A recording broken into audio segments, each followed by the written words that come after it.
Welcome to the only daily podcast focusing on compliance news of the day. Each morning, start your day with a cup of coffee and Tom Fox, the voice of compliance, to hear about 4 of the top compliance, corruption, or leadership stories you will need to start your day.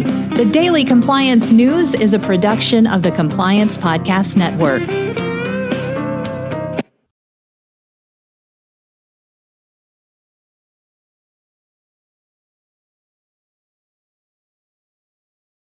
The Daily Compliance News for July 13, 2023.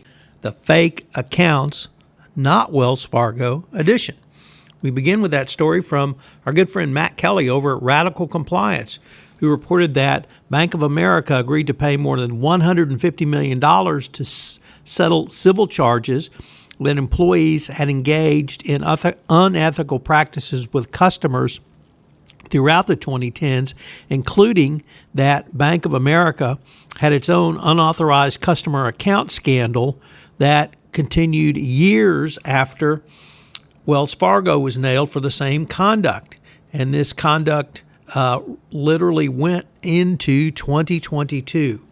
Just unbelievable that Bank of America would not only allow this, but foster it going forward. Next up, from the Risk and Compliance Journal, Mingy Sun reports that Merrill Lynch has agreed to pay $12 million for failing to file hundreds of suspicious activity reports.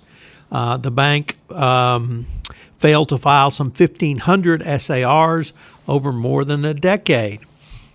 SARs are required on transactions above $5,000 when they might signal criminal activity such as tax evasion, etc. And for reasons completely unknown, Merrill Lynch have failed to follow the law. Next up from Bloomberg, the Nick Wadhams reports that the U.S. has imposed sanctions on the director of Serbia's spy agency, who is a close ally of the president, over claims he helped Russia undermine stability in the Balkans and facilitated drug and weapons tracking. Alexander Vulin was targeted for acts that included using his post for personal gain and supporting Russia. He helped ensure that weapon shipments by a Serbian arms dealer already under U.S. sanctions could move freely within Serbia. So he is now on the bad guy list. Don't plan on coming to Disney World is all I have to say. And our final story comes to us from Reuters. Chen Lin reports that Singapore's anti-graft agency is probing the Minister of Transportation and has launched an investigation into him, a rare high-level probe in a country that prides itself on a government free from corruption. The Prime Minister has instructed the minister to take leave of absence while these allegations are under investigation. They include claims of rental of state homes, as well as other benefits.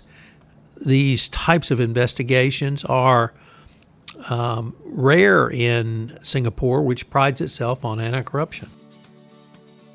The Daily Compliance News is a production of the Compliance Podcast Network and a proud member of C-Suite Radio. Thanks so much for listening. I hope you'll join me again tomorrow.